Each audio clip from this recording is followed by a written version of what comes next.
Please listen to the result of your vote. Those voting yes, 79. Those voting no, 68.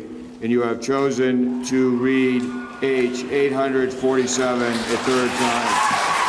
On April 26, 2000, Vermont becomes the first state in the country to legally recognize civil unions between gay or lesbian couples. The law states that these couples would be entitled to the same benefits, privileges, and responsibilities as spouses. This courts have left the people with one recourse. If we are to prevent the meaning of marriage from being changed forever, our nation must enact a constitutional amendment to protect marriage in America. Today I call upon the Congress to promptly pass and to send to the states for ratification an amendment to our Constitution defining and protecting marriage as the union of a man and woman as husband and wife. Across the country, 38 states have already passed laws banning same-sex marriage. 6 other states will vote on the issue this year. It means the rights that come with marriage, such as making medical decisions for each other and being able to adopt children, would not apply outside of Massachusetts for gay couples whose marriages are recognized here. Although President Bush believed that marriage was between one man and one woman, Massachusetts becomes the first state to legalize gay marriage.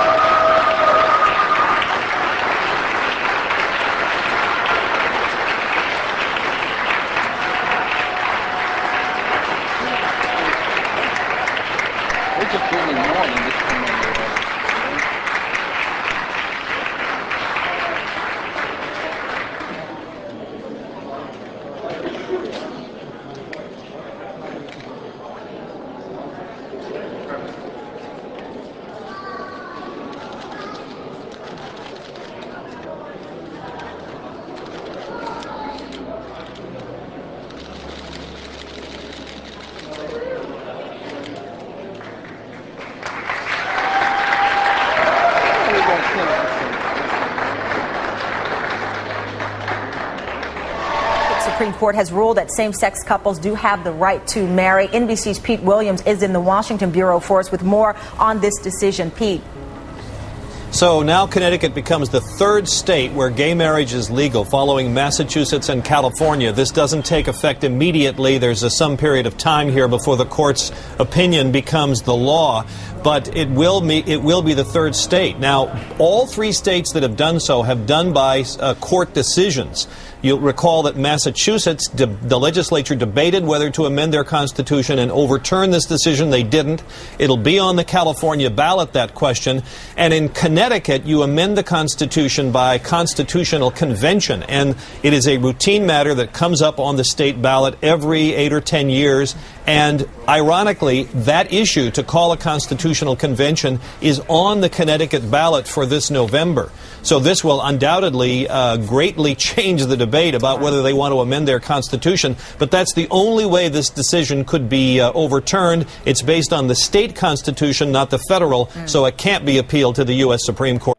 On October 10th, the Supreme Court of Connecticut rules that the same-sex couples have the right to marry.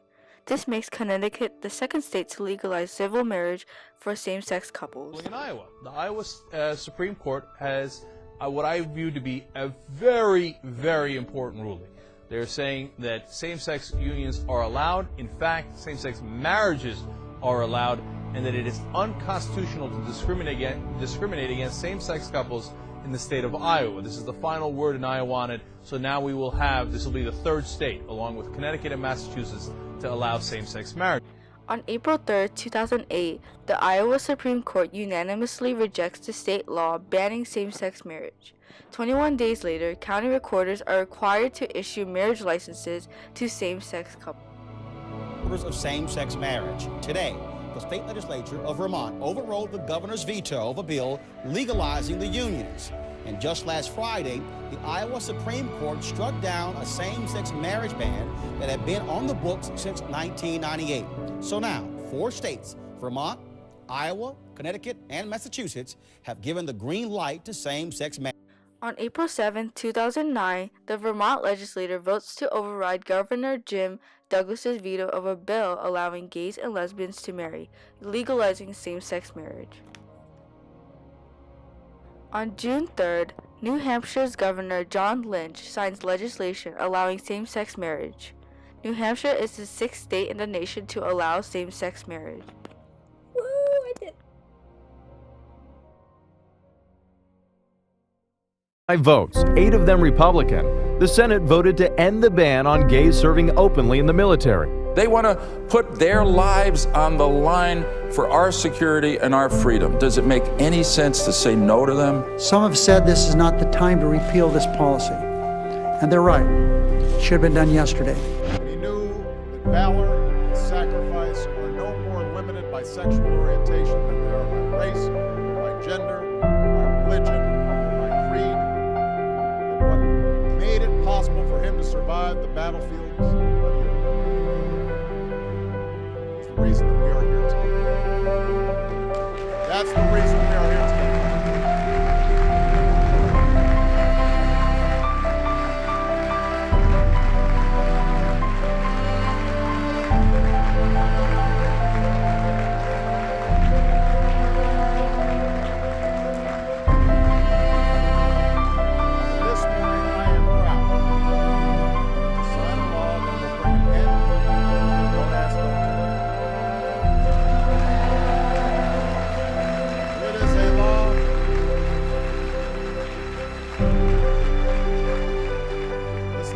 To sign will strengthen our national security and uphold the ideals that our fighting men and women risk their lives to defend. No longer will our country be denied the service of thousands of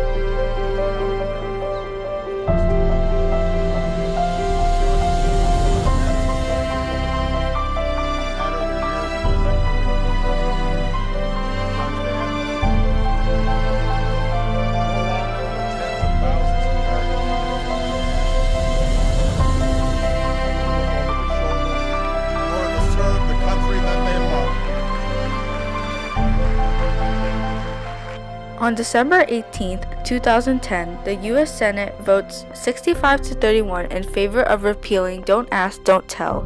Soon after, President Obama officially repeals the Don't Ask, Don't Tell military policy. Breaking news here this morning. The breaking story just moments ago, the Supreme Court and this landmark ruling, the court making same-sex marriage legal in this country across every state in this nation. Going into today, 37 states in Washington, D.C., 13 states illegal, but those 37 states had same-sex marriage, and now that will change in all 50 states. I want to get back to Jon Karl at the White House because, John, 2 days in a row, yesterday, the Supreme Court, for the second time, handing the president a victory. And as we just learned, the president has tweeted he would consider this a victory at the court as well for his policy. And slowly made an entire country realize that love is love.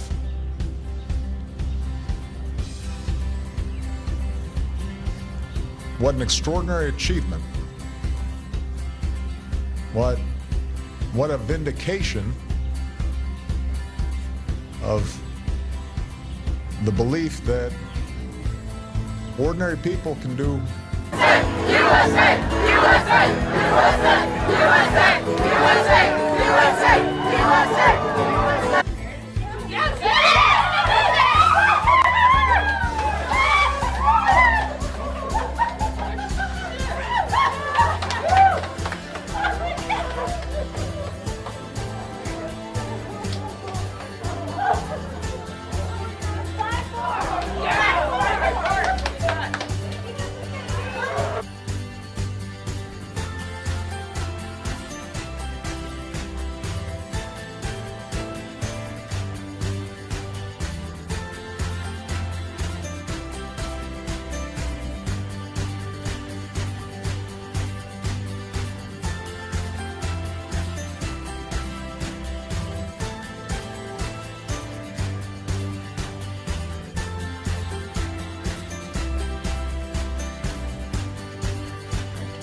victory for gay and lesbian couples who have fought so long for their basic civil rights.